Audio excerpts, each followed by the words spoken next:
everyone, and welcome to the Wrestling Academy, a podcast all about wrestling history with no linear timeline or trackable syllabus. So if you're a lifelong fan or you're brand new, this podcast is for you. My name is Samee Junio, and I am your Homecoming King. And I am your Headmaster Michael. Classic, and we just want to say thank you so much. This is day 2 of our WrestleMania podcast. So yesterday we released our night 1 podcast because I don't know if you know this, but Sammy and I went to WrestleMania live, and so we have just They been know this. traveling up at all hours. So Sammy, much like Cody Rhodes, my back is killing me. I'm exhausted. Oh, no.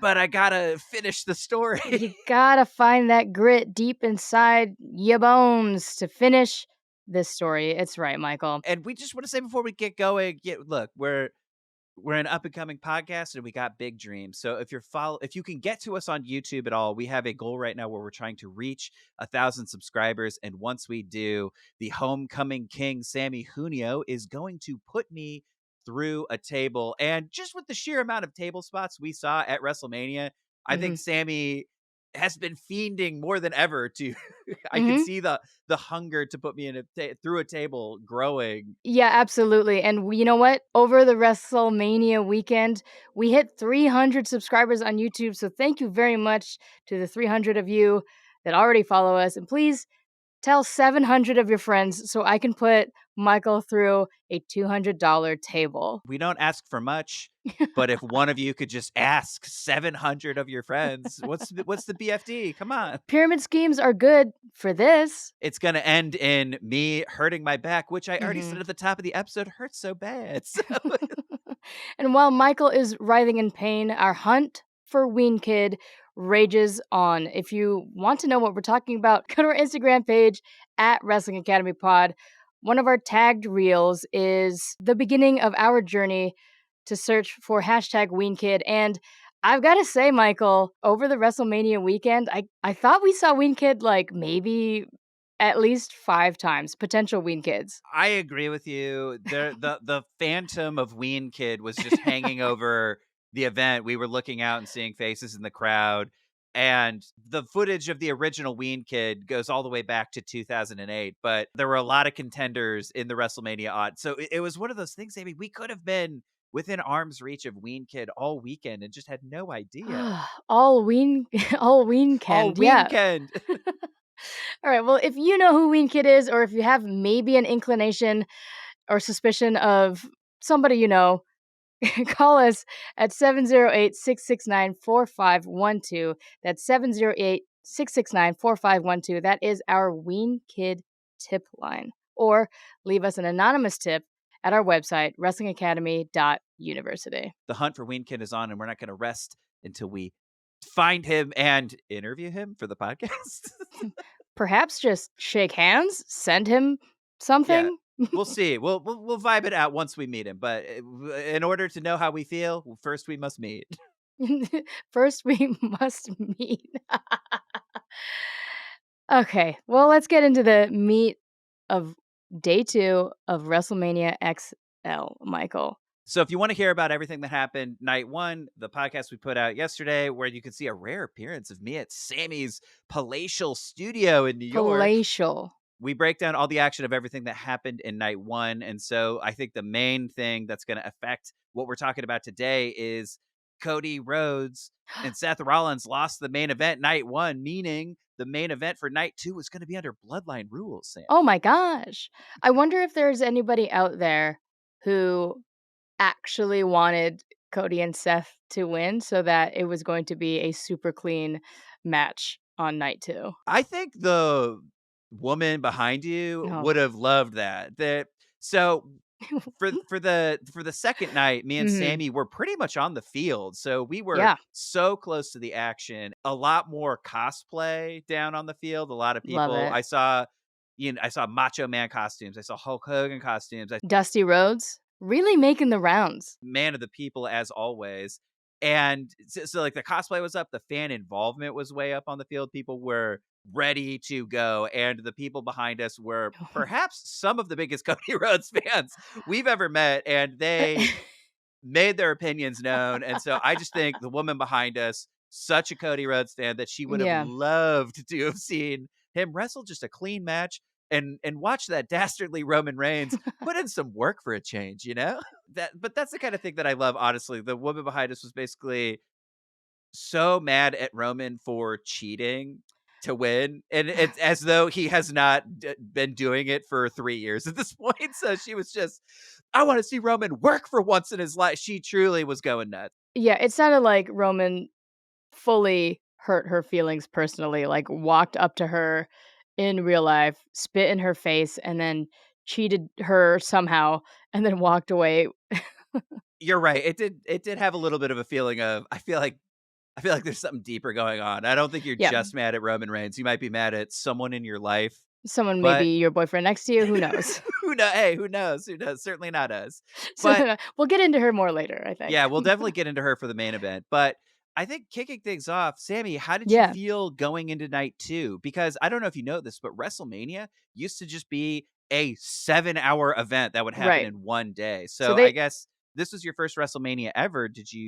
How did the 2 days feel for you? they felt good. I think I kind of expressed this in the previous episode, but if it were any longer, I think I would have gotten fatigued, and I think it was a real smart move. They split it up in like 2020, right?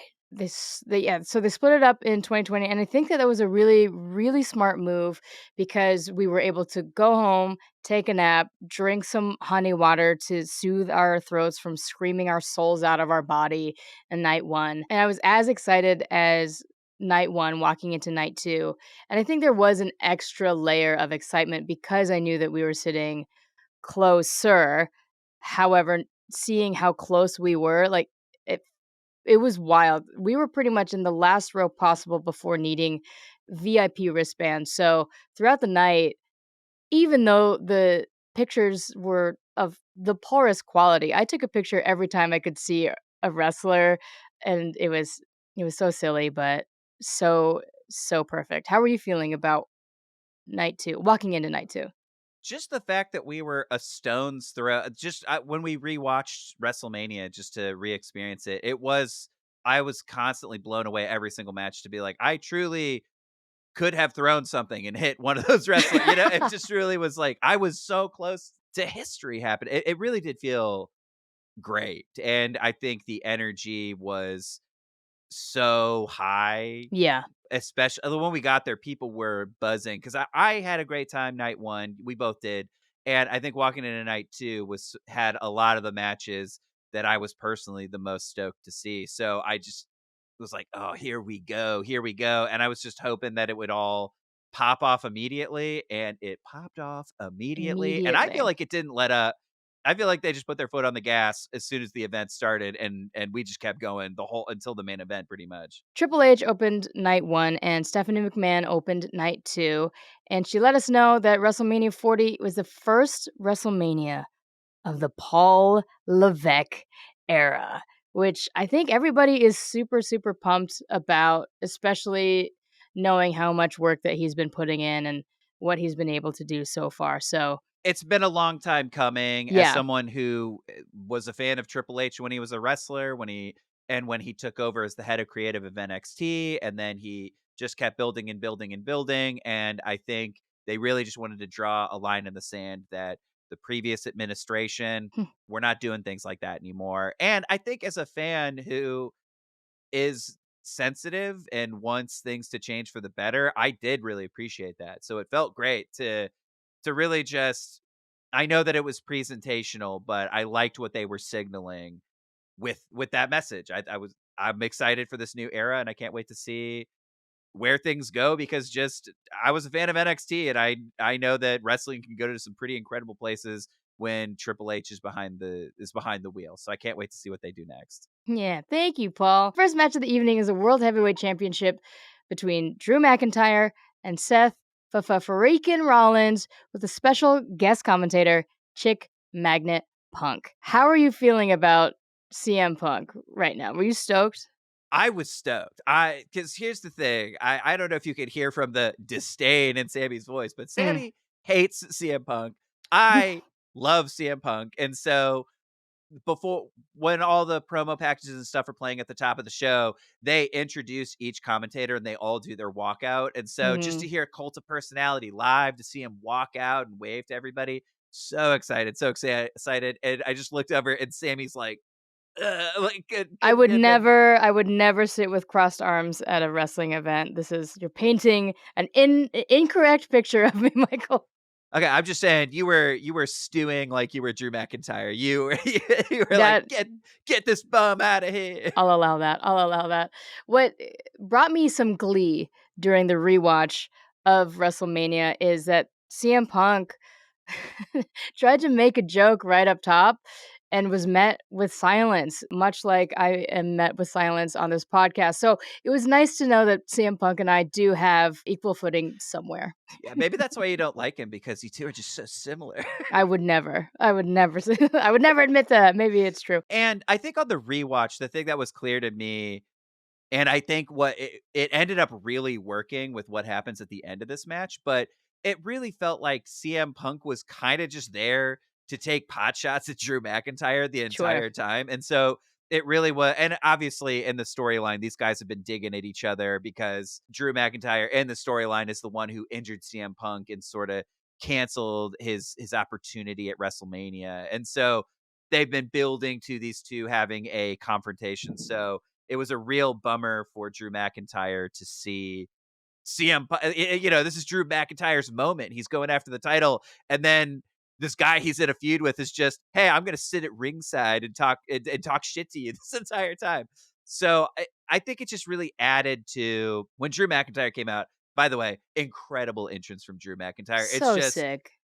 It just they had a whole, what it was like, bagpipes, a whole thing, and guys just holding swords, and then he walked into the swords and they would dip the swords behind him, and he just strutted out like a king. He looked so intimidated, but also his character as of late has just been such an unbelievable hater that he came out Mhm. with just so mad about everything, and you could feel the weight of the world on his shoulders. He was so mad, so ready to go, and yeah, his entrance really worked for me, and I just thought it was so cool. I love it. I also love that to pump himself up during his entrance, Drew just like squeezes all of his muscles. So he's just squeezing his titties while Philly's own Ulster's Scottish pipe band plays him in.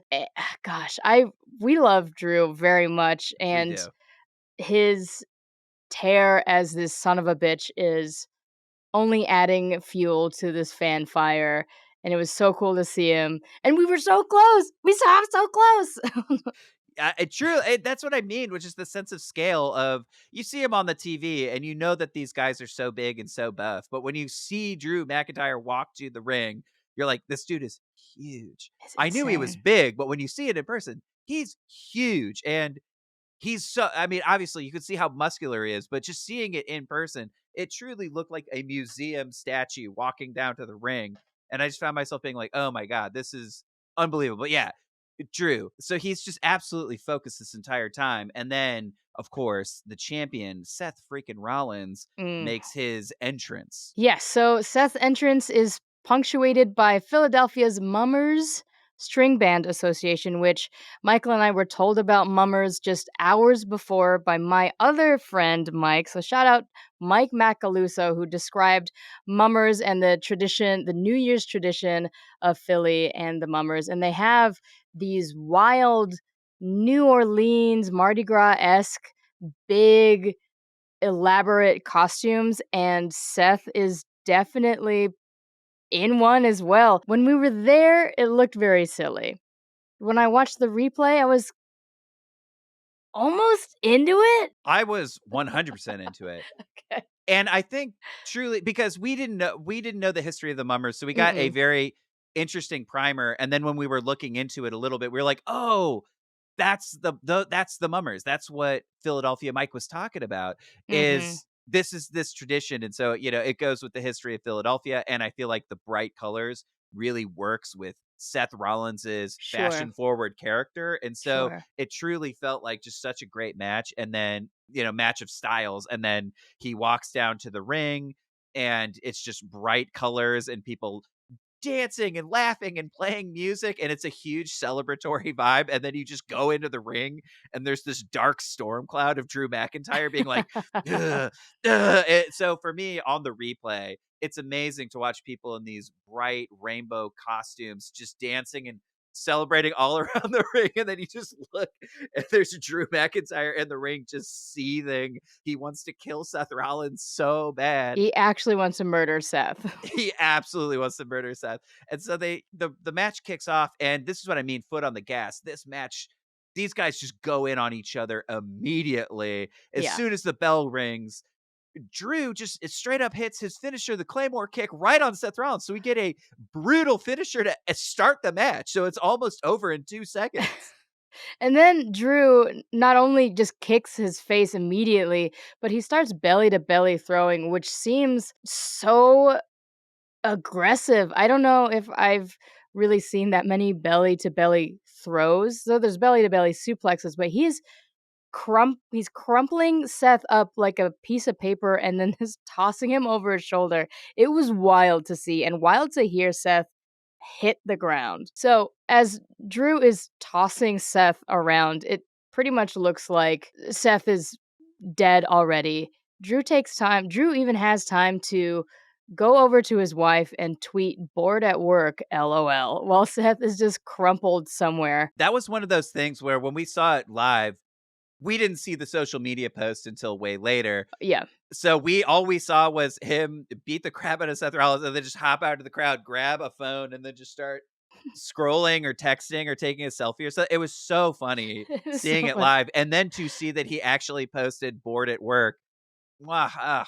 It's so funny, and there was a follow-up too, so he quote tweeted that original tweet and then just wrote "fuck" in lowercase letters, and there's just something about Drew being so silly and so aggro mean that I love so, so much, and he continued to be borderline bullying everybody in the ring, so he takes time to even taunt CM Punk, and while he's distracted, Seth finally gathers the power to pedigree him. So now we can kind of see Seth with some life behind him. And that's something obviously, if you're watching night 2, you know that Seth Rollins was in the main event of night 1, where he was in a brutal match against both Roman Reigns and The Rock, and they lost. And so Seth is not coming into this match at 100%. Drew's whole point is he's mad that Seth didn't take this match seriously. He Mm-hmm. thought it was such a foregone conclusion that he was going to be able to beat Drew, that Drew's like, all right, well, let me take it to you if you thought this was going to be so easy. But I do think then Drew starts getting so distracted by CM Punk that they're Yeah. almost on equal footing where Seth is beat to hell. So obviously Drew's going to have the advantage over him. But then Drew just cannot let this hatred go from his mind where he hates Seth, but then he's also hating CM Punk. So his focus is all over the place. It's split. And then that gives the perfect opening for Seth to be able to sneak in and get some big moves and really start to shift that momentum back. So talking about how Seth wasn't a fresh daisy for this, he starts holding his knee after almost every move that he does. And I leaned over to you and I was like, wait, do you think he's really hurt? Is his knee really hurt? And you've said this to me a million times because I feel like every time we go to a wrestling match, I'm like, wait, are they really hurt? And you're like, okay, if you see the other wrestler go after that injury, it's probably not real. But I don't know. I think Seth hurt his knee. That's what I love. That's what I want. That's how you should feel when you go to a wrestling match. You should be, is Seth really hurt? Yeah. We'll know at the end of the match. If an emergency happens, they will stop it. But that's what I love when you go and you could just get so caught up on because this match was hard hitting, this match was brutal, this match was fast paced, and Yeah. so they were going at such a breakneck speed. And obviously, Seth is such a professional that he's going to be able to convince you that he's hurt because that's his job. That's his whole job. Ugh, I love it. I love it. So Seth looks like he's down, but he starts doing these like super high risk moves to the point where we're like, oh, wait, can he actually win this? And I wanted to ask you, since you've kind of expressed feeling a little cold towards Seth lately, did seeing him, one, semi up close and personal, but two, really like, not give up. Did that help some of the walls that you've built up against Seth come down? This is something that I've been keeping under the surface, and I just wanna look, I'm gonna take off my headmaster hat. Oh, I'm gonna put it to the it's a side. hat. We're normally pretty positive here on Wrestling Academy, and me as your headmaster, I try to remain unbiased, but no, I wanted Drew McIntyre to kill Seth Rollins. I really wanted Fair. him. I think I at one point leaned over to you and went, "I hope he rips his fucking." No, Oh my that's what god. happened. You asked me, do you think Seth is really hurt? Do you think his knee's really hurt?" And I leaned over and I go, "I hope Drew rips his fucking leg off, dude." I was it my issues with Seth Rollins, obviously incredibly great wrestler. I just Mhm. think I have noticed a lot of missteps. I used to be a huge fan, and then I just noticed a lot of missteps that put a bad taste in my mouth personally. And I think he has since evolved from all of that. Like he didn't do anything bad or problematic. It was just sort of the way he was acting in person on social media and in interviews and stuff. It just Mhm. really made me not as big of a fan of his, and I think that's unfair because he's an incredible wrestler.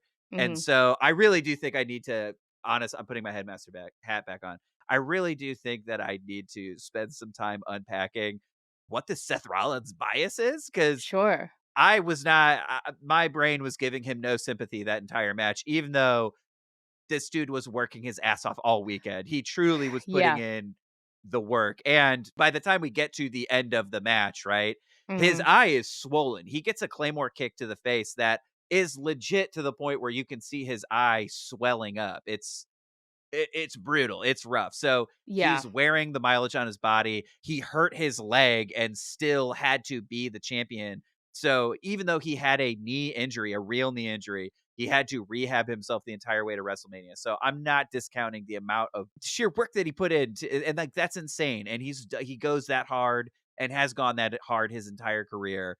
But he's just annoying on Twitter sometimes. What can I say? That's that's super fair. It's super fair. So much to your glee, Drew issues a final massive claymore to take the belt off of Seth after only 10 minutes. And I feel like personally this match was too short, but I know that I was just being greedy. I wanted to see them go at it for much, much longer. I really wish Seth didn't take that tag team match the night before so we could have had him as full strength as possible with a fresh knee injury. But then something else happened, Michael. The fact that this match went a little shorter was really getting my wrestling fan juices flowing where I was like, this could only mean one thing. And I think this whole match, the big thing that happened, right, is at Money in the Bank last year, Damian Priest won Money in the Bank. So he's just been holding this briefcase and he's kind of been on the outskirts of everything Seth Rollins has been doing for like a year straight. Him and the Judgment Day. They've just been coming at Seth, and it's just like Raptors testing the fence, really looking for an opportunity where Seth would be at his most vulnerable. So and I think pretty much most wrestling fans really, really thought that Damian Priest was going to cash in at WrestleMania right after this match. So Drew McIntyre wins the match and he gets the title. And Seth, he's crying. His eye is swollen, and you could tell he's broken. He gave it all, and he came up short, and that's got to feel real bad to be like, oh, Ugh, I lost the main event, and then I went so hard I had to like push myself to a reckless degree, only to lose my title to ugh. this guy who was prepared. He was ready. He was Yeah, fresh. And so Drew gets this title and is not cool about it. He not cool at all. immediately starts gloating to everybody and he immediately turns his attention to CM Punk. Uh-oh. And I'm a huge CM Punk fan, but I got to be honest with you.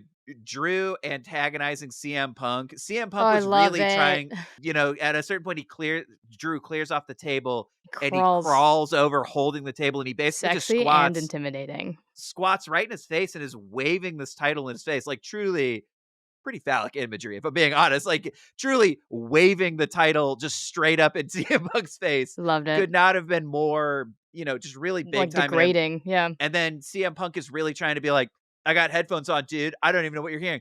I don't know why you're so obsessed with me, dude. And it's like, I don't know, CM Punk. Like you're trying to sound tough, but I'm seeing this guy who just straight up killed a guy for 10 minutes and then is now just right in your face. Like, what are you going to do about it?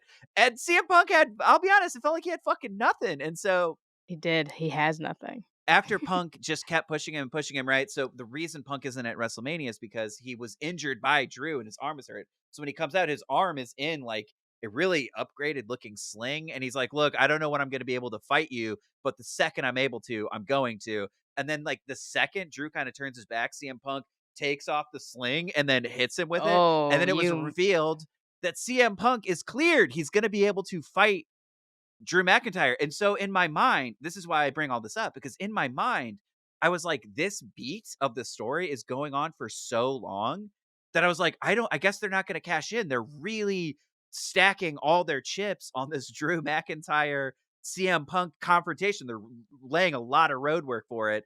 And so it's right when I was like, oh, so I guess they're not doing the cash in. Boom. Damian Priest's music hits and he runs out like while Drew's on the ground. He's just been hit with this really futuristic looking arm sling. And like while he's on the ground, writhing around, Damian Priest like sprints to the ring super far and then shoves the briefcase right in the ref's chest and goes, "I'm cashing in right now." And you could like we could hear him scream it from where we were sitting. He pulls Drew McIntyre. He pulls Drew McIntyre into the ring and then just fucking creams him, dude. Damien is so tall, and Drew is not a short man by any means. But Damien's south of heaven's choke slam. He picks Drew up, I don't know, a mile high and slams him down on the ground, pins him. 3, 2, 1. Now he has the title, and then he just goes up and he's gloating on the ring step. The whole Judgment Day comes out, and it's like Rhea retained her title yesterday, so it's like they've both got two of the top titles in all of WWE, and all of Judgment Day is just so stoked and is celebrating with them. Like so, in the event, the camera was pretty much just trained on CM Punk the entire time, so I didn't really see what was going on. So I thought that CM Punk was clapping for the Judgment Day. But Mhm. actually, what he was doing is in the replay when I watched it, Drew, after talking so much crap to CM Punk, really laying it on thick, lost his title within a minute of Ugh. having it. And then he's just sitting in the ring so mad. And then he turns around and looks right at CM Punk, who's giving him a golf clap of like, hey, great work, man. And it was just, it was so funny, dude. And I really wanted Drew to win the title, but I really wanted Damian Priest to cash in the most. Well, And I mean, Drew did win the title, so we all got it. Drew won the title and Damian Priest cashed in. So I got everything that I wanted. But I guess I really just wanted to commend here the way they broke it down. The execution of it was perfect for me, where I was watching it and I was like, yeah, they did it exactly right. They pulled my expectations to the point where I was like, oh, well, okay, I guess it's not happening. And then right when I thought that is when they pulled the trigger on it. And it was mwah, magnifique. Some details that I want to add is when Drew is on the commentator's desk taunting CM Punk, what is the final straw is that Drew gives Punk a suck it, and that's what triggers Punk to get up and rip his brace off and smash his leg. And also, when Samantha Irvin is announcing that Damien is cashing in, her voice sounds so different than when she's usually announcing. So it really sounds like she has no fucking idea that this is going to happen, which, again, just more chef's kisses for Yeah, sure. it really added to the surprise of like her the way she announced it came off really surprised and off her yeah, because Sammy's right. She's usually so poised when she's announcing people's name, but this had an air of her being like, Like, Damon I guess Priest this is is happening, cashing in her Money in the Bank and so contract? yeah, and then yeah, this is all happening within a sprint, which is the nature of a Money in the Bank cash in, and so yeah, it's just Mhm, great way to mhm. kick off the night. It was so much fun. Could you imagine, like, a slow Mosey Money in the Bank cash in? Like, I yeah. guess if they stopped at the Prime hydration station and just Right. grabbed a Prime. Gotta stay hydrated. So, now Judgment Day has the Women's World Championship and the Men's World Heavyweight Championships titles. I think they're they're pretty loaded as a evil faction. They've really found a lot of success. They lost the tag titles last night, but I think they have moved on to having some of the most prestigious titles in WWE. So I don't think they're hurting too much. No, I don't think so either. Great. So up next, we had a Philadelphia street fight. So basically, a s- a street fight is basically just a hardcore match. Anything goes, and weapons are encouraged. So Encouraged. some things that are notable about Philadelphia is it's the birthplace of ECW, which you've talked about a little bit in our Terry Funk episode, where that's sort of where hardcore wrestling in in mainstream wrestling, that's where it became popularized is through promotions like ECW.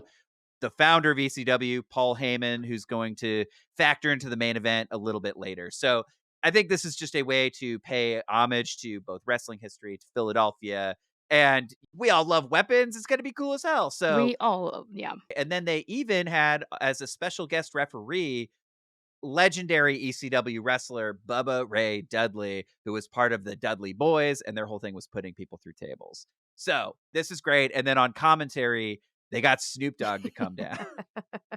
Snoop Dogg is such a huge fan of WWE, and so does he get a guest spot on every WrestleMania? Yeah, I mean, at WrestleMania last year, he delivered an elbow drop, dude. Like he's I in the love mix. that. He is so inextricably tied to WWE. It's great. So this match, Philadelphia street fight, is is between two teams. So the first team is the Pride, which is Mhm, Bobby Lashley, Angelo Dawkins, and Montez Ford, and mhm. then they were fighting the Final Testament, which is Karrion Cross, and then the authors of pain. And so I just wanted to give a little bit of storyline context here. So these two teams have basically been beefing with each other since January. But I think what's notable about this match in particular, because we're talking about this new era with Triple H behind the scenes making creative decisions. So the members of the Final Testament, Karrion Cross, Akam and Razor, the authors of Pain, these guys were all pretty big Triple H specific projects back Hmm, in NXT. And so then they kind of got shuffled around. They moved up to the main roster where there was a different creative team in place. They didn't really see the vision, and all these guys got let go pretty unnecessarily. So when Triple H came back into the fold as the head of creative, he started bringing these guys back into the mix. So I do think seeing a group like the Final Testament in this match let signaled to me as a wrestling fan that okay, cool, this is very much a bunch of Triple H guys in this that's match. fun. Yeah, so it was in that way I thought it was pretty cool and pretty interesting. And dude, this match was awesome as hell. So we started off with this high energy title match, and then we go immediately into To a street fight. a 6-man street fight where these guys are going into the ring. They're getting the toys Oh, yeah. immediately. They're Oh, getting yeah. kendo sticks. They're getting trash cans. They're getting chairs. And because Bubba Ray's in the mix, everybody in the crowd is screaming for tables. Of course, the $200 tables. What's funny is that this match is so high energy, and then we have famously slow man Snoop Dogg on commentary. Dude, and I that was the thing for me where going back the energy at the live event when we were there, it was just like nonstop action, nonstop action, nonstop action. But then Snoop Dogg was so chill on commentary during the playback Yeah. that it was hard to keep up with. Or like I don't know, it had this kind of sluggish momentum for me that was not there when I was at the live event. As we said, it's a street fight. These dudes, these teams, so the Pride, these are just big beefy guys fighting another team full of big beefy guys. And Love so that. when they get the kendo sticks, they are breaking the kendo sticks over each other. It's wild. It is so unbelievably violent in the perfect way that when you're there, that's what you want out of a hardcore match. And so Oh, you're watching yeah. these guys break kendo sticks over each other. And I just had such a vivid memory of Sammy being so juiced up that you were running up and down the aisles going, kendo sticks, kendo sticks, kendo sticks. Look, they zip tied our chairs. What was I supposed to do? Yeah, I couldn't stand up. All you could do was run around and scream kendo sticks. And to be And clear, I am not the only one that was in the aisles. The energy down there was we were all equal. Yeah, we were all equal. Look, we had assigned seats, but we were getting up and moving around. Some of us were trying to figure out a way to hop the gate without getting yelled at by security. Some of us. We were all out of our minds. Yeah.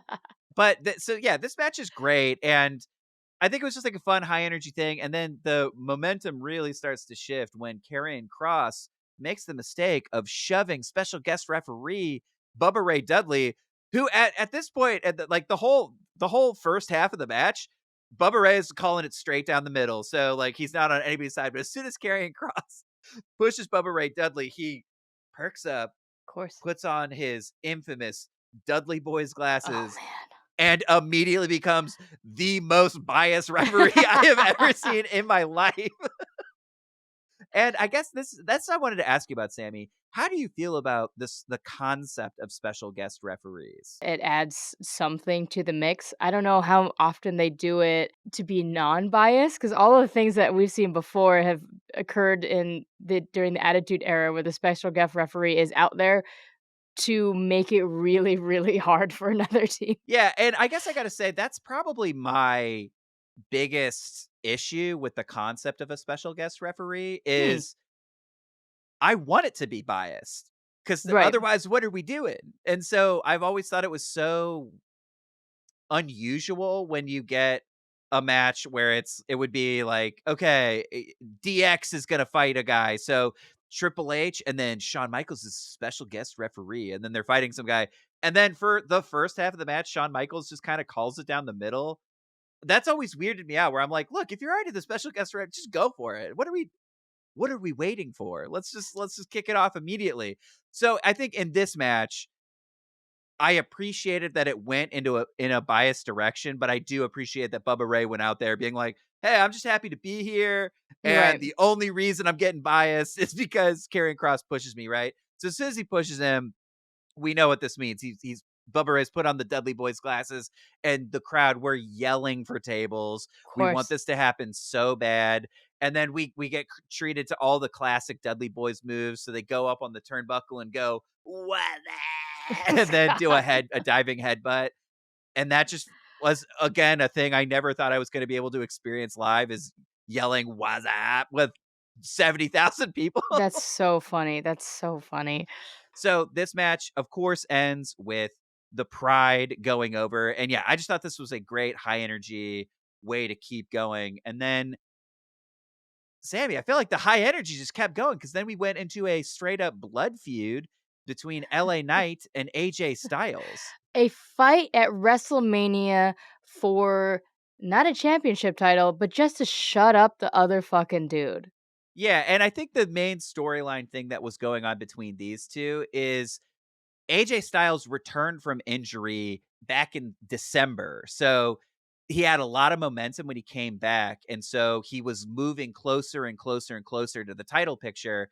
And then just every step of the way, LA Knight would kind of swoop in and inadvertently cutting the legs out of his momentum. And so these guys just started to specifically target each other. So it became a thing where they were both preventing the other from succeeding because they wanted the other guy's spot basically, where they're like, "Look, you're trying to take my spot in line, but that spot belongs to me." But then they both became so obsessed with each other that they just peeled off and had their own separate fight. So it built into straight up LA Knight goes to AJ Styles' house, a classic wrestling trope, and Love they're that. just fighting out on the lawn, and the police show up, and we just see them fighting on the hood of a cop car while on police body cam footage, and it's just so raucous and so wild. For these 2 dudes, we didn't get super epic entrances, so I kinda wanted to ask you, if you were LA Knight or AJ Styles, what type of entrance would you produce for, let's say, LA Knight? So I think LA Knight, when he came to the ring, he was giving away a Slim Jim car. So he seemed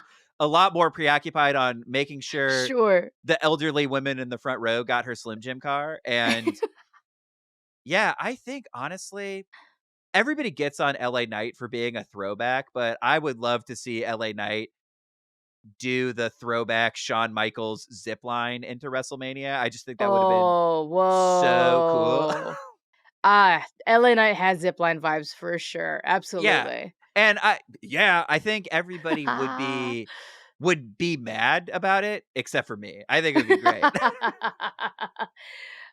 That's a great idea. I fully support that, and we will be funding that zipline entrance next year at WrestleMania 41. Yeah, we're starting the GoFundMe now to please let LA Knight zipline in.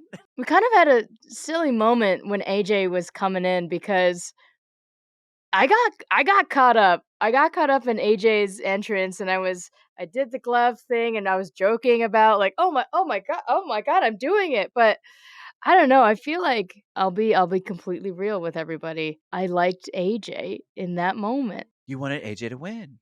See, here's the thing.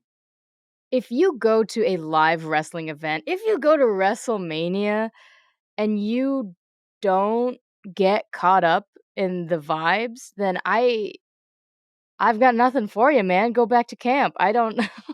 This match was, I mean, again, we're joking around, but that, like, again, the first 3 matches are Mhm. going at a breakneck pace, and because these guys are in a straight up blood feud, Yeah. they're just storming the ring and they are just throwing haymakers immediately. I also thought what I really appreciated was, I think LA Knight is usually a pretty cool, calm, and collected character, but it was Mhm. nice to see his intensity ratcheted up so that he was so happy to meet AJ Styles where he was at. And so these guys were getting nuts. At one point, the action spills out of the ring, Of and course. LA Knight, I wanted to ask you about this specifically, Sammy. So at a certain point, LA Knight just pulls up the mats on the floor, Mhm. and then he's Mm-mm. getting ready to slam AJ onto some exposed concrete just right there on the ground. Oh my And I god. guess I was curious, does that heighten the drama for you? Does that, when you see Yes. somebody pull up the ring mat and then they're gonna slam them onto concrete, what does that do for you? There's a certain brutality that comes with hearing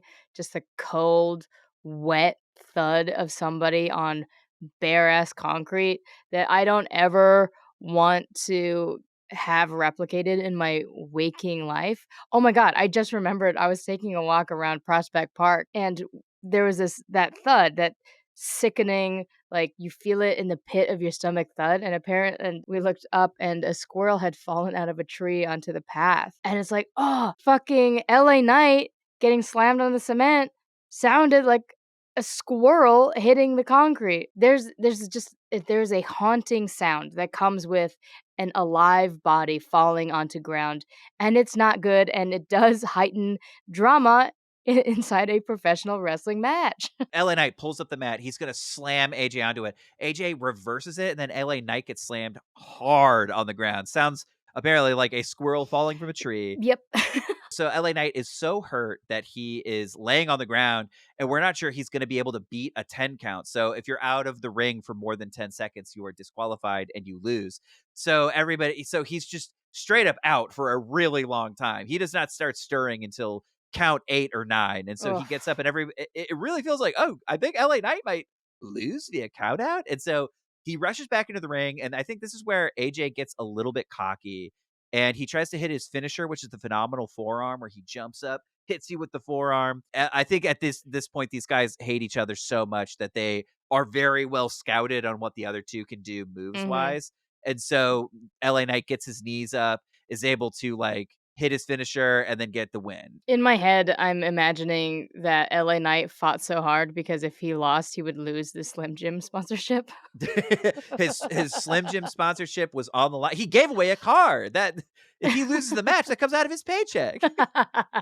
So as a I don't know, maybe a moment for our heart rates to slow down to a regular temperature, we get to see all of the Hall of Famers that were inducted on Friday, and they all kind of made a beautiful appearance. Where they stood at the top of the ring, and we all got to like clap and cheer for them. So going into the Hall of Fame this year is Barry Windham and Mike Rotunda, and then they opened their shirts to reveal a loving tribute to Bray Wyatt, and then we all got to put our cell phone cameras up and do the fireflies in Mhm. honor of Bray Wyatt. And I do want to say that anytime they played any kind of video package where Bray was mentioned, everybody was so quick to get those fireflies up. So, rest in peace, Bray. We miss you. And it was really cool to see Barry Windham and Mike Rotunda go into the Hall of Fame. Then we also had Thunderbolt Patterson.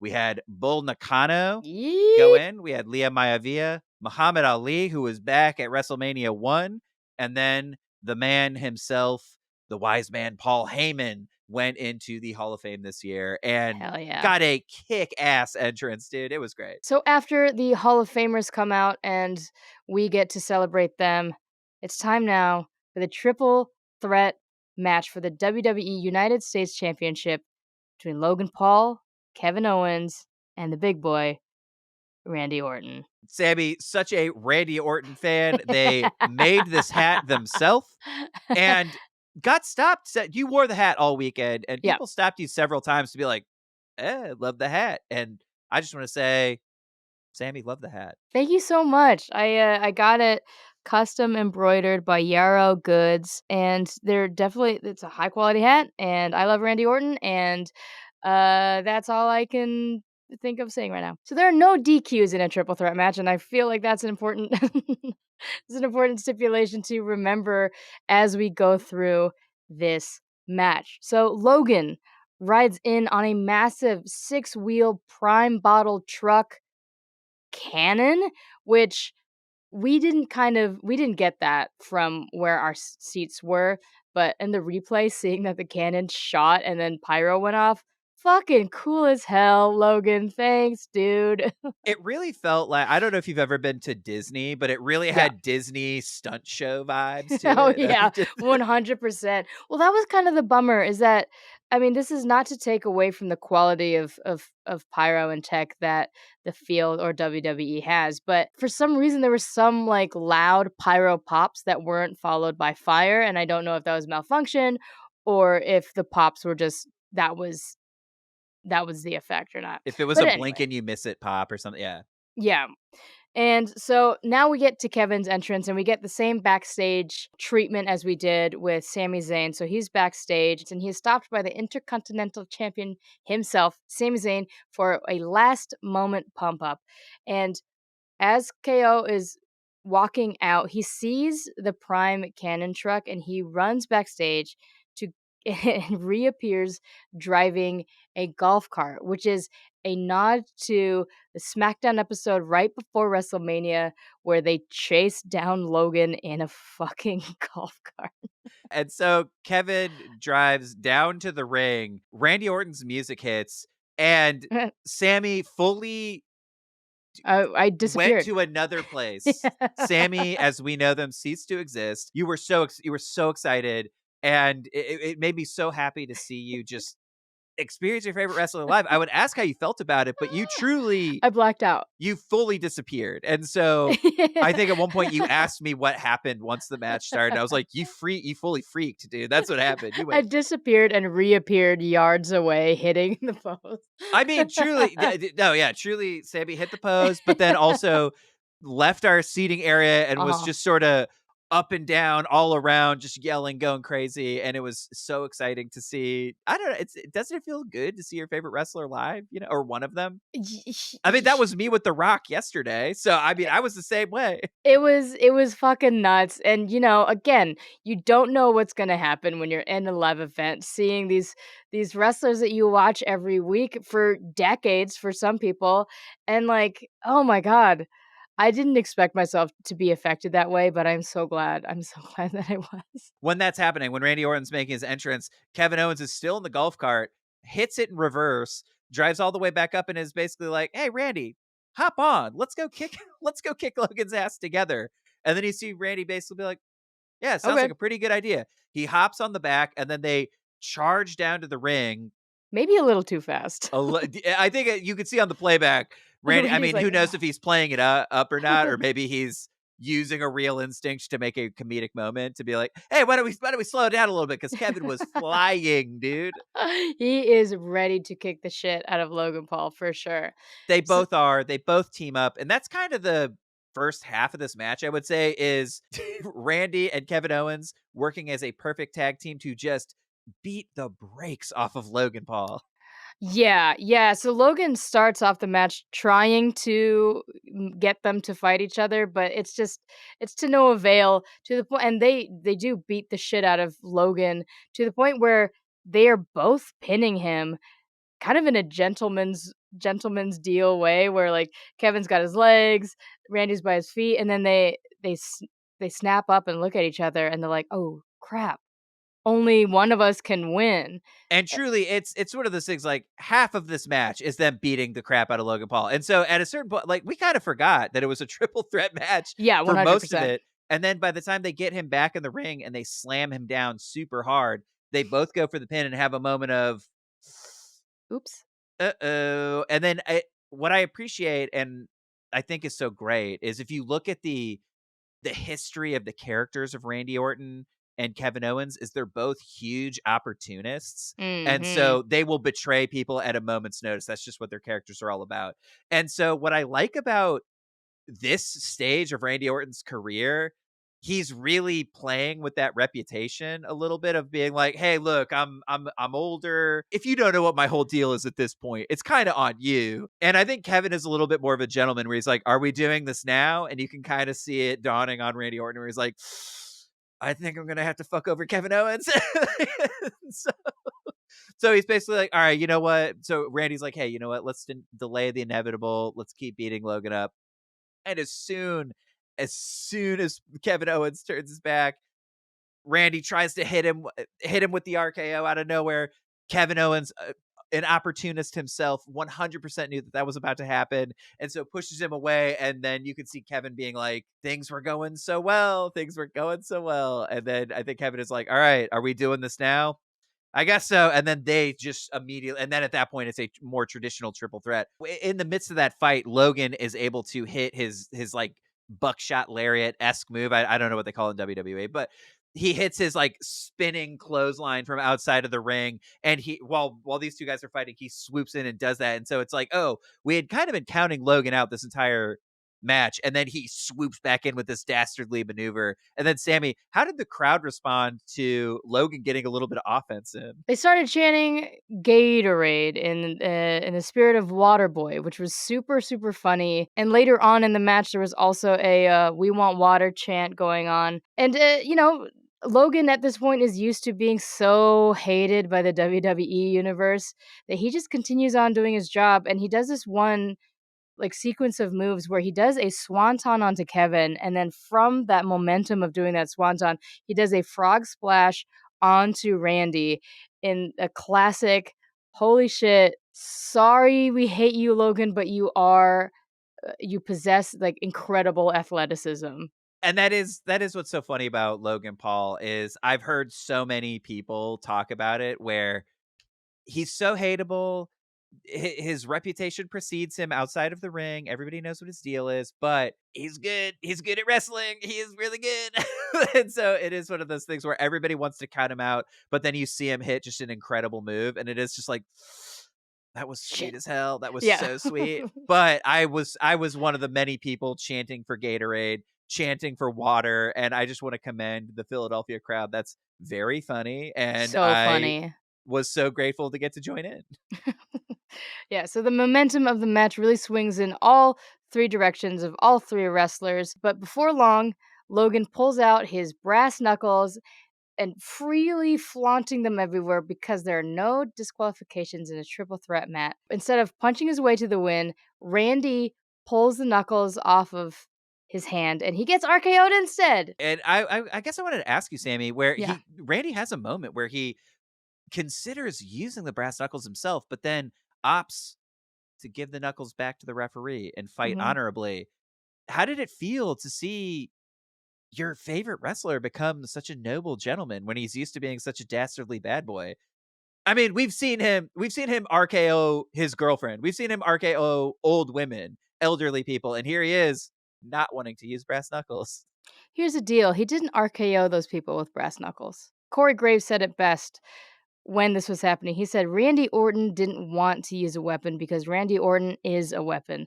Was it noble? Maybe, but also Randy just knows that he's able to smash without cheating. His RKO is infinitely more effective than any brass knuckles could ever hope to be. 100%.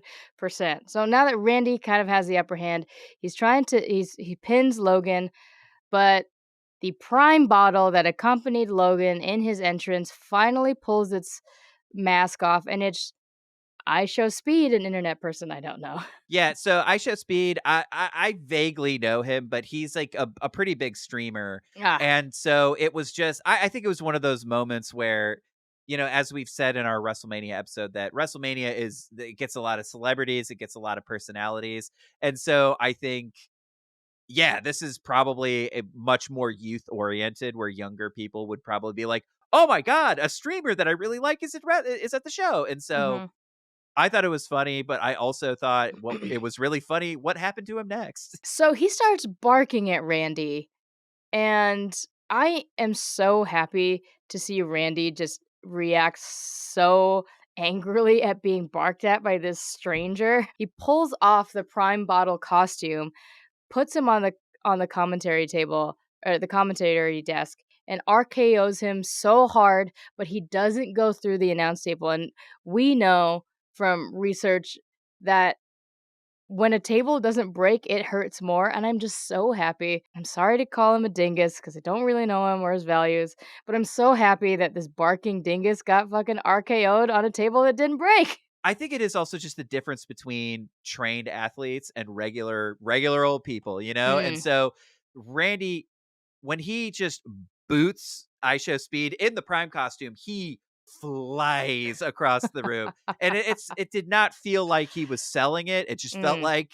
it was happening to him. And so when he hits the ground, then Randy very violently rips off the Prime Bottle costume. mhm, And it felt ugly. It didn't feel crisp like the Logan stuff we're seeing. His athleticism is so great. When mhm. you're seeing him hit these wrestling moves, it feels very fluid, very pristine, like you're used to seeing. But when he was doing all these moves to I Show Speed, it really just felt like, if Randy was beating the crap out of me, that's about how it would go. My body is not trained. It doesn't know what to do. And so it's just going to flail around and look awkward and look really weird. And then when he gets RKO'd onto the table, yeah, I think I Show Speed had a really funny post later that night where he just kind of, I think it was like him icing himself, and he was just, Haha. wrestling is real on God, dude, and then just a broken heart, and you're just like, yeah, that's great, that's really funny. After this, in the last moments of the match, Kevin and Randy are left to stunner and RKO each other until Logan rushes back into the ring to frog splash and pin RKO to retain the United States Championship title. How are Yeah. we feeling about that? I felt good. It was one of those things where anytime there's a dastardly bad guy in a triple threat scenario, the chances are high that they're going to be able to squeak out a win. So I I personally thought it was all right, and I think Logan being the United States champion is honestly a pretty good move. And so it didn't Sure. bother me, and it allows him to be able to continue all kinds of fun storylines. Yeah, and you were in the Low Gang too, right? Is that what I've heard before? Uh I don't I don't remember. It was 2015. So, So the next match is the WWE Women's Championship title between Bailey and Io Sky. and like we've been saying all night 2 so far, all of these matches so far have just been personal blood feuds, Yeah. and this Bailey Io Sky match is no exception. So basically, if you're catching up, Bailey used to be the leader of Damage Control, and as the leader, she helped Io Sky secure the victory and become the WWE Women's Champion. And then what does Bailey get in return? A goddamn Betrayed. coup. She gets betrayed by all of Damage Control. Ugh. They send her out, and then so Bailey's basically like, "Look, if I want to send you a message, if I want to hurt you as bad as you hurt me, I have to take the one thing you care about, and that's the title." This match gave us another moment of me not knowing how getting caught up in the moment will manifest itself. And so I know the American Sign Language alphabet, and I was trying really hard to get catch on. It didn't, but if you want to, IYO EO. Yeah, Sammy was really trying to make that chant happen Didn't work. significantly throughout this. And I think this is another moment where I really wanted to, because again, this is we normally we're a wrestling history podcast, Mhm. but because we both went to this historic That's WrestleMania, what I was saying, baby. we thought it'd be nice to cover some current events. But what I've been noticing recently is just the camera work has been so incredibly cool and fun and a little bit innovative from what I'm used to growing up. And so it really was awesome, and it really the camera work in this match specifically really helped heighten that drama and make it feel a Mm. lot more cinematic. So the one that really stuck out to me is when they're doing the ring announcements, right? So they announce the challenger, they announce the champion, but they do it in one fluid continuous shot. So they start on this beautiful close up of Bailey, and then we kind of zoom to the ring announcer, and then we move to the champion. And so you get to see the determination on Bailey's face and just this like powerful, a wonderful close up, and then we move to this. It builds the energy, and it just goes to Io Sky, who really is just this intimidating shadow in the corner of the ring. Like Love it. she's just all business, and it really feels like for me watching it. It really felt like Io Sky cut off all her emotions to try to Mm. be able to do this fight, where it was just like I have completely cut off all feelings about Bailey. She is absolutely nothing to me. And you could see it on her face right at the beginning of the match where you're like, oh, Bailey is hurt. She's betrayed. You know, it feels like on some level she wants EO to feel remorse or feel anything at all. And then it just cuts over and EO is all business. From even that far away, I could feel that energy. And it was really intimidating. It made me super stoked for this match when it got started. I don't know what it was, and it's not saying that I wasn't a fan of EO before, but seeing her during this made me such a huge EO fan. EO is a goddamn demon, and I was so happy to be able to watch her in a longer match because just seeing what she's done, like of course she's champion, you know? And she also has this like nonchalant swagger to her for the first part of the match, kind of making it seem like Bailey was easy work. So there's one part where EO is out of the ring and she like does this like I don't know what it is, the swagger point up to the sky. And I don't know, I guess I'm in love with EO. Oh my god. Hey, great person to fall in love with. EO is Yeah, she I've won't seen her in betray me at all. what I also liked about this match too, and this is what I love about something like WrestleMania, and Mm, you build to these big climactic fights, is that Bailey and Io, they have been in a group together for so long. And so have traveled together, they've worked with each other. And so the whole point is they know each other's move sets so well. And so I kind of felt like that was sort of the story of this match is they have each other so well scouted the entire time because they know all the tricks, everything everybody's going to do. And I think the biggest example of that is Bailey. She's got a finisher called the Rose Plant. And so she's going to slam Io down. And then instead of hitting the ground, Io just does a full flip and like insane. lands on her feet in this really like, oh, you really thought that that's how this was going to go? Oh, sure, Bailey. Try to smash my face in the ground. Io has this incredible sequence where she hits 3 moonsaults in a row at varying levels, and so she hits a standing moonsault, which is just a Ugh, backflip, and then she mhm. hops up to the second rope, does another one, hops all the way up to the top, hits a third one, and it's just, oh my god, dude. No wonder she's champion. But she's not champion for long because Bailey manages to close it all out with a flying elbow, Macho Man Randy Savage style. Oh yeah. Okay, so uh, Speaking of Slim Jims, the spirit of Macho Man Randy Savage is there. Bailey hits a top rope Macho Man elbow, and then finishes off with her finisher, the Rose Plant. mhm. Gets that 1, 2, 3. It becomes the WWE Women's Champion. Oh my gosh. What I noticed was when Bailey got the title from the ref, she snatched it from them and that like she will never let it go ever again. And I think Bailey has been slowly shifting back because when she first came on the scene in NXT back in 2015, she was an ultra squeaky clean good guy and then has gone on this very long run of being a bad guy. And so I think this Mm. now is her transitioning back into being a good guy again. And I got to be honest, it felt really good to see Bailey be a good guy again. And I do think the entire build up everybody's attention has been focused so much on the main event, which we're going to talk about shortly, that I Mhm. do feel like even the announcements, the advertising, all that stuff has been kind of giving Bailey a little bit of a short shrift where it's like, hey, she's Yeah. going after one of the top titles in the company. And so it was really nice to see her take those flowers by force to a certain extent, where it was just Sure. she came in, she rocked it. We didn't mention her entrance. Her entrance was incredible. She came out in this like this kind of Egyptian inspired costume, and she had these beautiful blue wings and was being carried much like Charlotte Flair had her Roman Centurion beefcakes. Bailey had her Anubis dog beefcakes carrying her to the ring. It was great. It was so much fun. We love a Masked beefcake. mass beef. We really do. I feel like on any given day, you or I are fantasizing about being a masked beefcake or hiring one masked beefcake to carry us around. Yeah, I can't stop fantasizing about it. I need my fantasies to become a reality.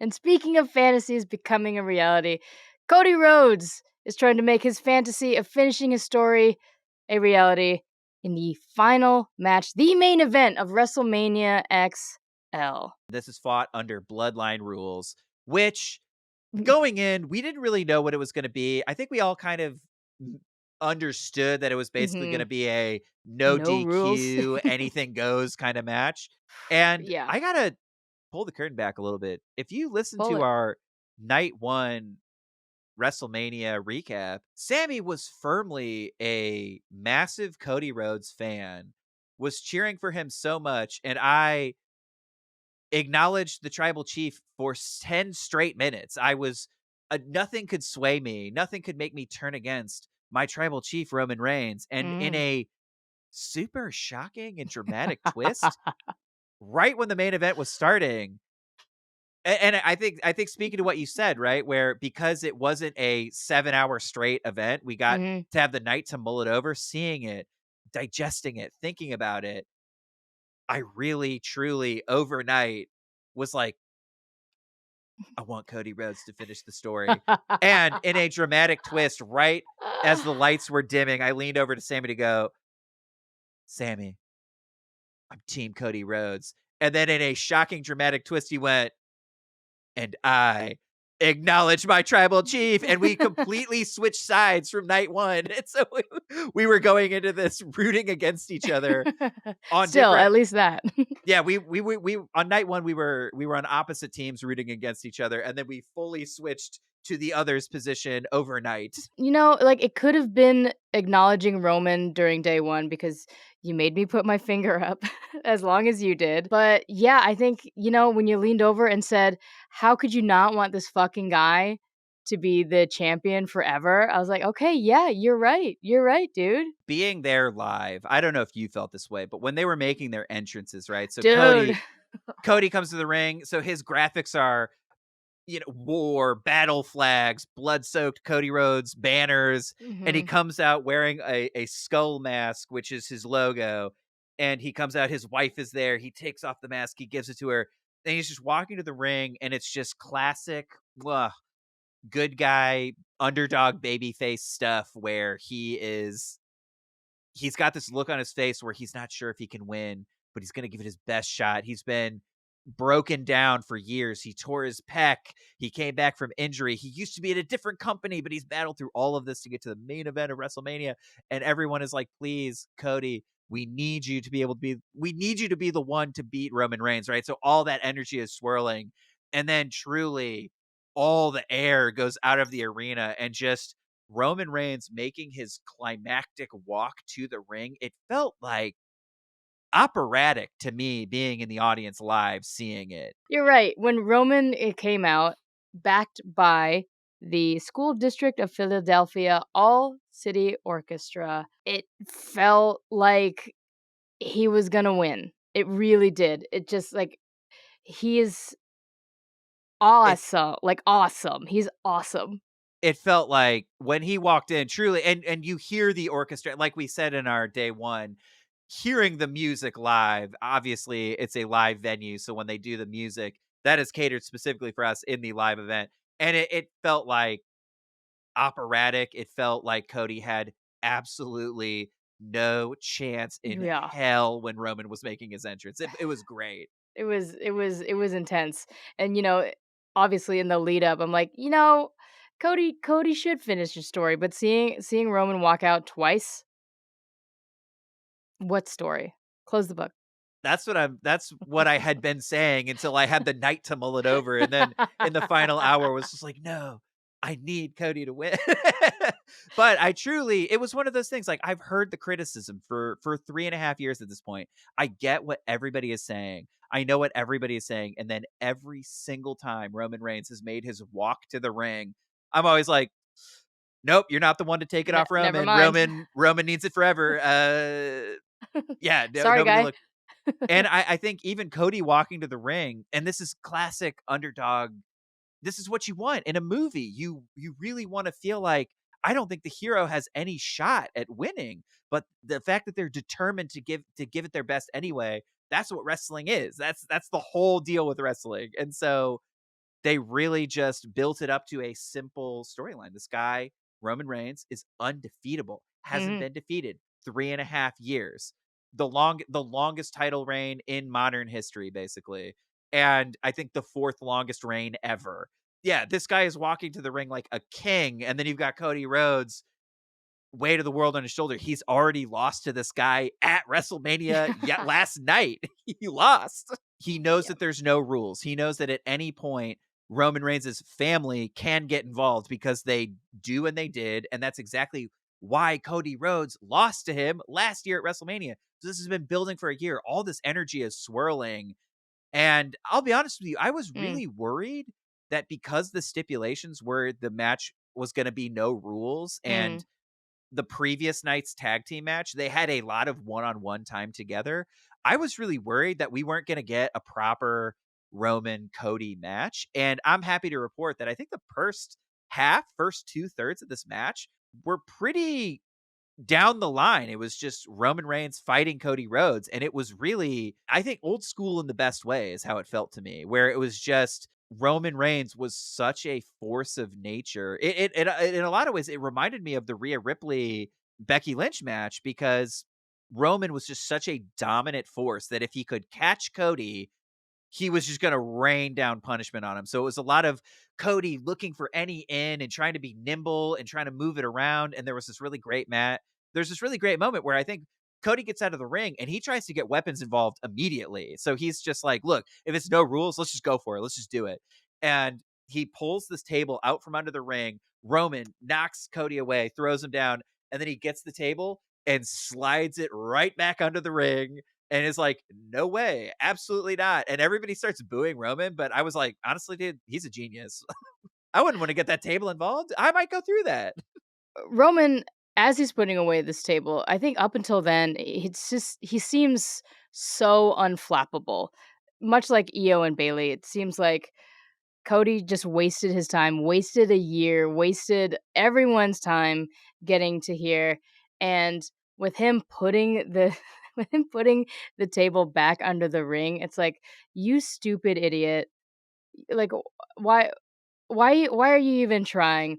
And I kind of felt the sense of like, oh, Roman is just he's even though it's bloodline rules, Roman is fighting this match clean and be like, "Okay, here you go, guys. You got your clean match, and I'm gonna destroy Cody regular style." But then he pulls out a kendo stick, and then I'm like, "Oh, never mind. Here he is." Yeah, he's like, but it's also bloodline rules. But also, I can't help myself. So they just continue to go at it. They spill out of the ring, and Roman uses the prime hydration station, the entire prime hydration station as a weapon. There's like a big foam prime bottle that he throws at Cody, and then he throws the card at Cody. I'll be honest with you, Sammy. Mm. I don't think a single wrestler used the Prime hydration station to its intended purpose. I think everybody was so stoked to Uh, knock over those primes, hit each other yeah. with those primes. Nobody was Well, drinking them. as a sign in the crowd said, "Prime too sweet." My sign would be Prime weird aftertaste. I think it's safe to say that Roman has the upper hand for the first part of the match. He's putting up a good fight and he is getting some offenses, but it's really just not enough. Roman pins Cody for a 1 count and then Cody kicks out. Roman ends up just like choking Cody on a ring rope and we are able to hear Roman start trash talking. Obviously we didn't hear it live. on the playback, we hear, "This is my company, you little bitch." And I just wanna know, Michael, what is your policy on ring trash talk? Are wrestlers allowed to say the B word? I think if the wrestler's a bad guy, that's fine. Sure. I think that's Cody says okay. it. I think, yeah, if Cody said it, I'd be like, "That's kinda weird." I mean, Cody has Cody. said it, but it was sort of, I've been pushed to the point where I'm gonna say, "I think you're being a little bitch right now." You know what I mean? Like, you just see how that feels different? It just feels weird. Yeah. And so Sure. I'm sort of the opinion that Roman Reigns is the bad guy, so he can say whatever he wants to antagonize the good guy. I think that's fine. I also think just this whole weekend, Roman and Paul Heyman were next level talking trash. Yeah. Whether they're in the press scrum, whether they're in the backstage interview or live in the ring, they're just popping off. They have gone fully nuts, dude. They really have. They are next level villains right now, and it really felt to me Roman has become a mad king. He's gone insane. Like, he knows, even though he's projecting this really confident front, like, I think he knows that this is the greatest threat that he's ever faced. And so I do think there's an element of his anger and his paranoia is bubbling over into him being this maniac. He's being a Yeah. maniac. And Yeah. I think a good example of this is just there's this incredible exchange that also happens between Paul Heyman and Roman Reigns while he's choking Cody. Paul Heyman's basically like, "You're doing so great, my tribal chief." And then Roman looks at Paul Heyman and goes, "I love beating Cody's ass. I could do this forever." And Oh you're my just like, god. you're a lunatic. Like, you are just, who is this for? Like, this is so crazy. Yeah, they're being wild, and it gets to a point where Roman does a crossroads, and he looks over at Paul, and he's like, "Dude, that move sucks. That's not gonna put anyone down." And then he's just like, "I just did it. I just did it to rub it in his face." It's like, "You guys, it's just this is not." That's the energy that Roman has. Talking trash about Cody Rhodes's finisher after he beat him down with it is so funny. It's great. It's so good. I really they were just being so ridiculous, and if you haven't yet, go and watch the night 1 press conference. They're at a height. They're at Yeah, a they height. straight up kick a reporter out of the room. It's great. It's so funny. They were next level. And that's another reason why I was one of the few dissenting voices of people who were just absolutely loving what Roman Reigns was doing, to the point where I was just like, "Look, dude, having him in press conferences, having him cut promos." I mean, I know people were like, "Oh, he's never there," but whenever he was and he cut those promos, he was such a dick. It was so great. That's what you It's want. That's must be what you so want. scary though, so scary for a reporter who may think that he was gonna be, out of character, and then to have him be that way. It's like, "Oh, shit, okay." Yeah, I would feel so stupid if they if they kicked me out of. I would be truly embarrassed. It would be very funny if I was the one that they were like, "Yeah, get out. Get the fuck out." And I'm like, All right, let's swing the momentum back to the match.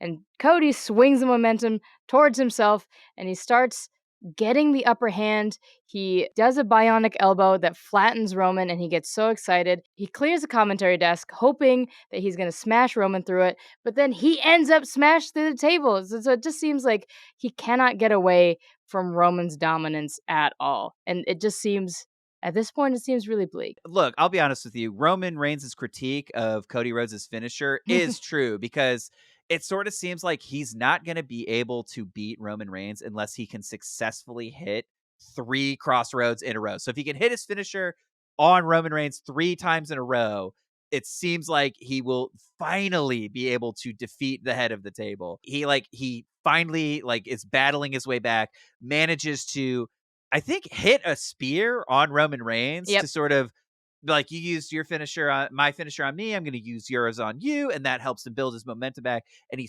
hits the crossroads and he's going for his second crossroads. And then who should appear?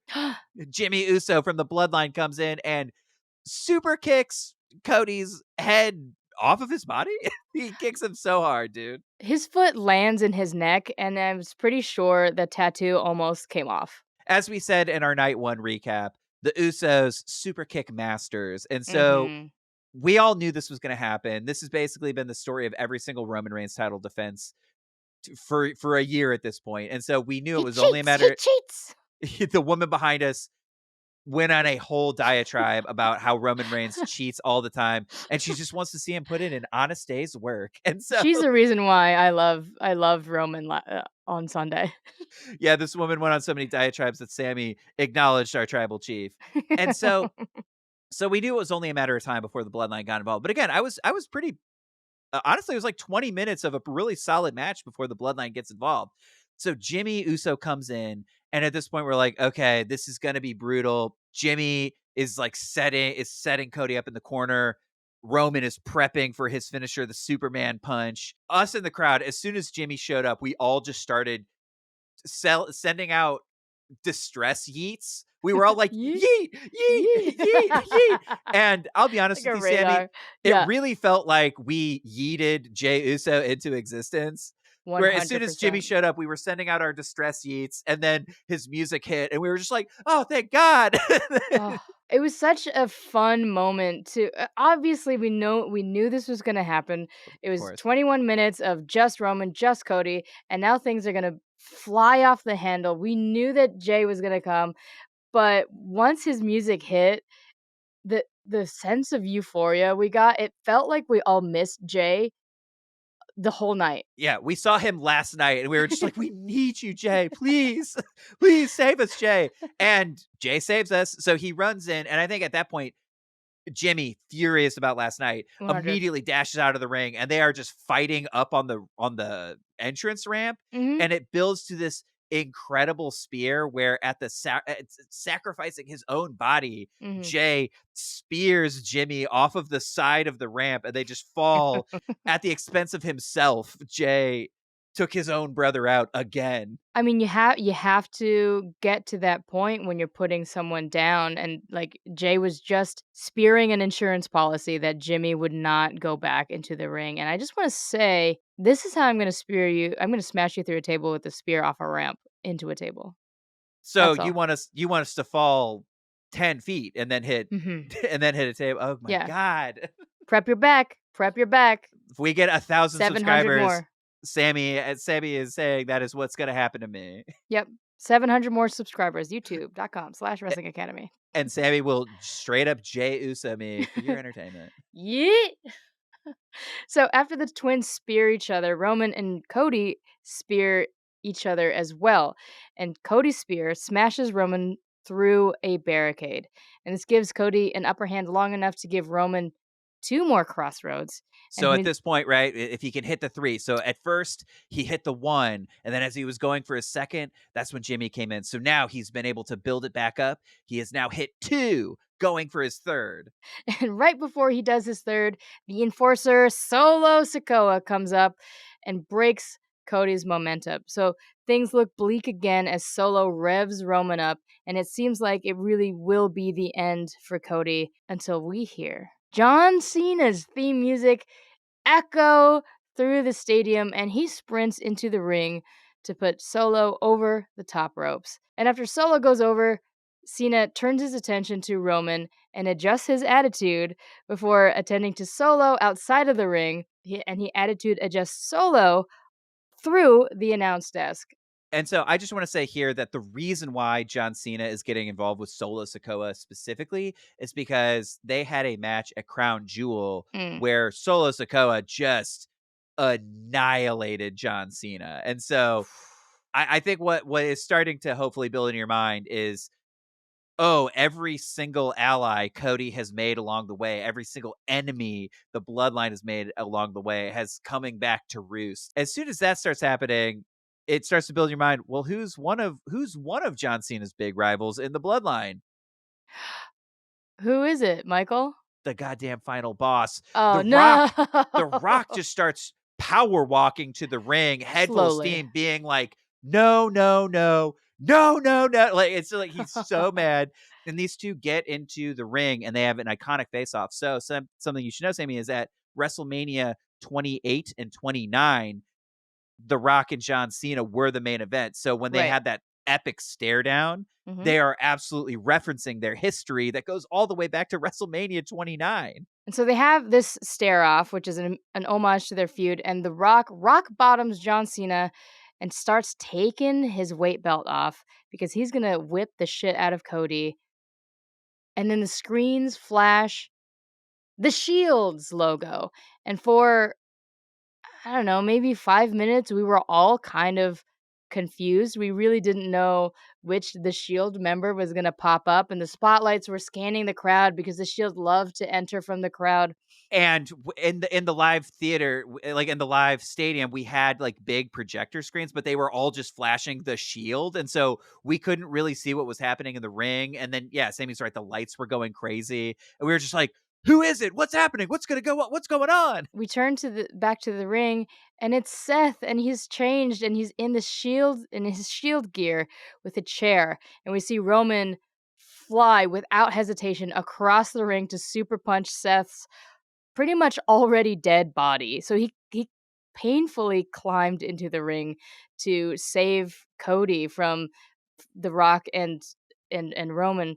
But okay, so Coming off of 2 devastating losses back to back this weekend, he comes out yet again, and I just wanna say, oh, from the poor live guy. experience, we didn't see any of what Sammy just said. So when we were Mm-mm. in the live stadium, as soon as it cuts back to the ring, Seth is already on the ground. So for us, it played as this very funny comedy beat where you just hear, "The Shield, da-na, da-na, da," and when the camera finally cuts back on, it's just Seth Rollins on the ground, and we were like, "What the hell? What happened here?" And so this beat on the replay was really cool Yeah, and great, and obviously that's what we thought it was gonna be.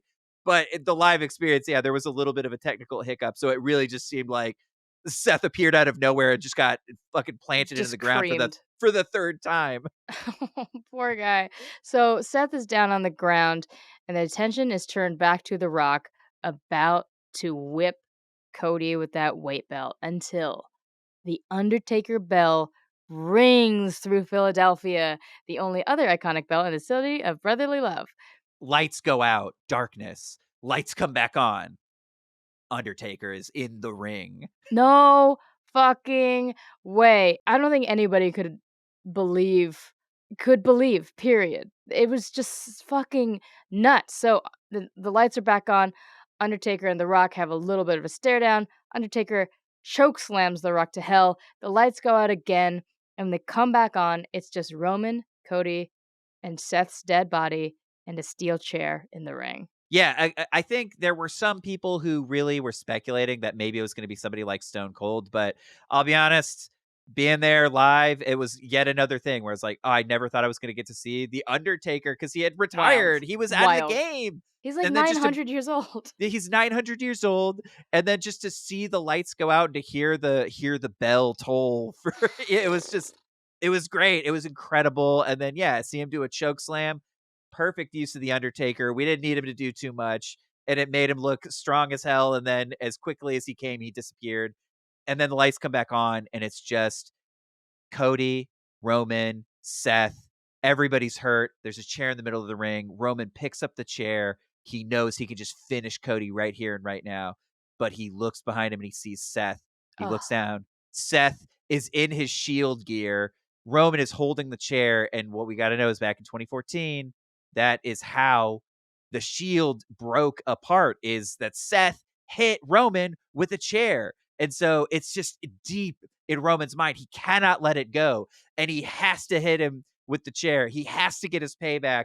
And then that causes the distraction that is just the opening that Cody needs. Roman is distracted by smashing his former best friend in the back with a chair. He turns his attention back to Cody, and he hoo-ahs because he's confident that he's got Cody, but he doesn't realize that Cody was building his strength back up while he was being distracted. So Cody kicks Roman, stops him in his tracks, hits one crossroads, gets back up, hits another crossroads, gets back up. And by the time he's like shaking his whole entire body, and he hits the third crossroads, and he pins Roman to finish his fucking story. And when Samantha Irvin announces Cody as the new undisputed champion, her voice is shaking. my voice is gone. I shouted my soul out of my body. Everybody's crying. The wave of Fuck. euphoria that washed over the stadium when Cody won. It was truly one of the biggest dopamine rushes I've ever personally experienced. We were all just like, "Ah!" Like, we truly all felt like, I don't know, we turned into, like, anime Goku. We all went Super Saiyan. We were all just so we were all like, We all "Ah!" needed it. By the end We of this match, we all needed it. and I think the one thing I wanted to say before we fully close up is just the history on display in this match was just so amazing to see. So just like to break down that sequence of events, right? Where we've got Jay was the first member of the Bloodline to turn on Roman Reigns, right? And he was the first person to join in on this fight. Then we've got Jay and Jimmy Uso running back their rivalry that's been building this entire time, right? And then Solo got involved with John Cena at Crown Jewel. So then we've got John Cena coming back, but then that builds perfectly to The Rock and John Cena doing a callback to their WrestleMania main event from 11 years ago. And then from there, we go to The Undertaker, who, I'll be honest with you, I think some people made that beat where they're like, oh, well, Roman was one of the people who beat The Undertaker at WrestleMania. And Mhm. so he had that epic promo of saying, this is my yard now. So if ever The Undertaker needed some revenge, he could take it. But I'm a little bit like, if you look at who was the authority bit of the wrestlers at the time The Rock was a wrestler, everybody was always like, "Oh, The Undertaker is sort of the behind the scenes judge, jury, and executioner on all things wrestling." And so it really did feel like that was an elder's elder. You know what I mean? So it was like, oh, the only more veteran wrestler than The Rock was The Undertaker. And so that beat worked for me. And then we've got a callback for with Seth Rollins and Roman Reigns in the Shield going all the way back to 2014. And then of course we've got Cody Rhodes and his story, right? Which is this whole epic journey. And so it's like all of those dopamine hits just like fired back to back to back to back to back for like 10 minutes straight. And so to be a fan and to keep up with all this stuff and be immersed in all that history, it truly did feel like a fireworks display of nostalgia and excitement and twists and turns. And it just built to an unbelievable conclusion. And yeah, I just wanted to say hats off because they gave us they gave us everything we wanted pretty much. So that is WrestleMania 40, Night 2. Samee, we were Michael. there live. We experienced it all. Night 1, we went to Effie's Big Gay Brunch first. So we watched 14 wrestling matches back to back to back. And then did it all. Like we did 6 more the next night. We were just like going hard for 2 days straight. And then we came home and immediately watched it all again. So after And experiencing all recorded that a podcast. wrestling, Yeah. what are your big takeaways? What are your big thoughts? Go to live wrestling whenever you can. If you're a newer fan or if you're a fan and you haven't been able to make it yet, go to a live show. You will not be disappointed. I think that there is an energy and a community there that just is unbeatable. I fucking love wrestling and honestly no notes aside from Jimmy should have gone out before Jay night 1. That's all.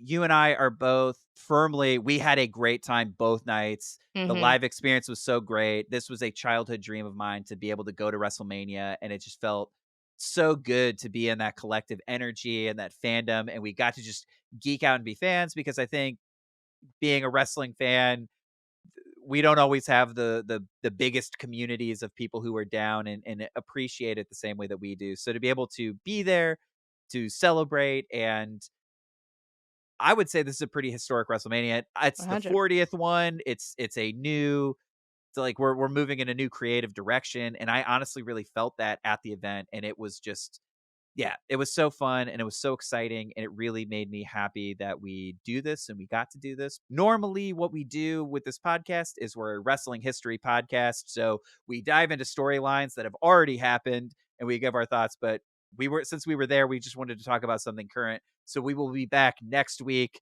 diving right back in to good old wrestling history. I mean, you just said it. This was wrestling history. We just covered it a day after Yeah, instead of years after, decades after. yeah. You're right. Something doesn't have to happen 5 years ago to be historic. That's what I learned. History can happen literally right Right now. now, but we won't ever do this again. We won't ever do this again until we go to our next big live event, and then we probably will. Well, thank you everybody for listening and watching Wrestling Academy, hosted, produced, and edited by Michael Classic and Sammy Junio. Follow us on Instagram, TikTok, and YouTube at Wrestling Academy Pod, or send us an email at wrestlingacademypod@gmail.com. And if you could follow, rate, and leave a positive review wherever you get your podcasts, we would really appreciate it. But be sure to check us out on Spotify, where we have a Q&A or poll for every single episode. And please, if you have any information on Ween Kid, go to our website, wrestlingacademy.university, to send in an anonymous tip, or you can call our Ween Kid tip line and leave us an anonymous voicemail. And that number is 708-669-4512. Again, the number is 708-669-4512. Until next time, class is dismissed. Adrenaline Here we go!